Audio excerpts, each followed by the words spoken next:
Telugu YouTube ఛానల్లో మీ వ్యాపార ప్రకటనల కోసం 9154949554 కి కాల్ చేయండి.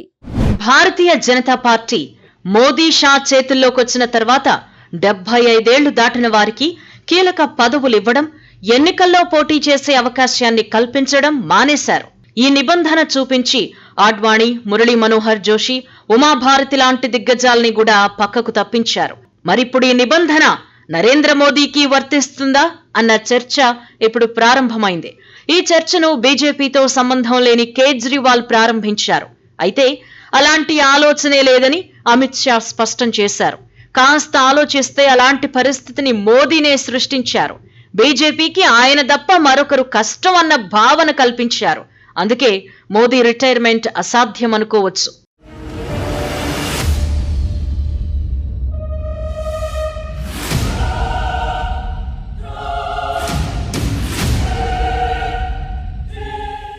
భారతీయ జనతా పార్టీలో రిటైర్మెంట్ అనే ఓ అనధికారిక నిబంధన ఉంది.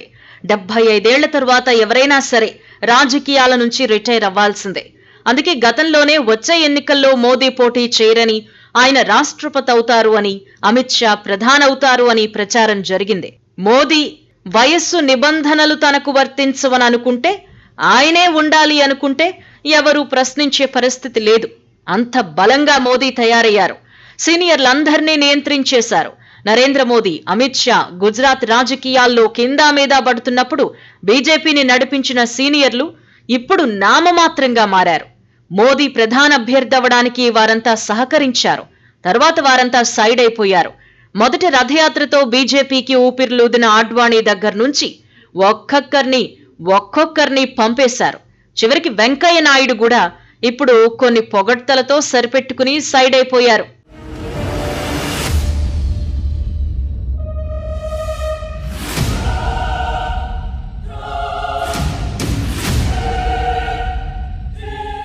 వీరందర్నీ పక్కన పెట్టడానికి మోదీ, షా 75 ఏళ్ల వరకే పదవులు అనే సూత్రాన్ని అడ్డం పెట్టుకున్నారు. కానీ ఇప్పుడు అది మోదీకే అడ్డం వస్తోంది. నితిన్ గడ్కరీ సీనియర్ నేత, బీజేపీ అధ్యక్షుడిగా కూడా పనిచేశారు. ఆయనకు ఆర్ఎస్ఎస్ సపోర్ట్ ఉంది. కేంద్ర మంత్రిగా సుదీర్ఘకాలం పనిచేశారు. సమర్థవంతమైన నేతగా పేరుంది. అయితే గడ్కరీని రేసులో లేకుండా చేయడానికే ఆయనకు ప్రాధాన్యం లేకుండా చేశారు.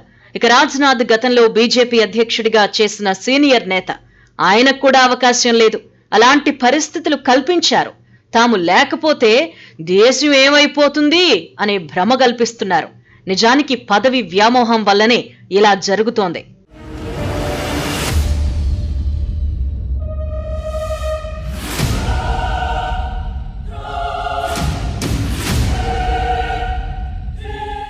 రాజకీయాల్లో సంస్కరణలు తీసుకురావాలి అంటే అది రాజకీయ నేతల వల్లే అవుతుంది.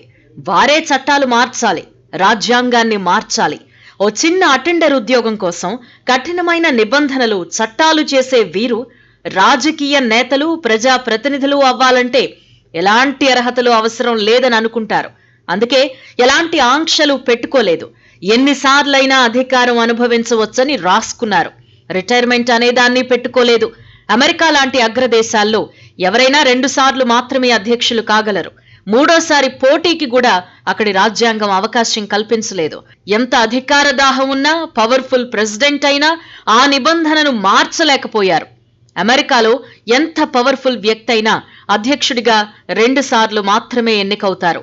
3వసారి ఎన్నికవడానికి కాదు కదా, పోటీ చేయడానికి కూడా ఆయనకు అర్హత ఉండదు. అందుకే అమెరికాలో చరిత్రలో నిలిచిపోయిన ఎంతో మంది అధ్యక్షులు 2 సార్లు మాత్రమే అధ్యక్షులుగా పనిచేశారు. 3వసారి అలాంటి ప్రయత్నం చేయలేదు. 2 సార్లు గెలిస్తే ఆయన రాజకీయ జీవితం అంతటితో అంతమైపోయినట్టే. ఇక సలహాలు, ప్రసంగాలు, పుస్తక రచనలు లేదా సొంత వ్యాపారాలకు పరిమితం కావాల్సిందే.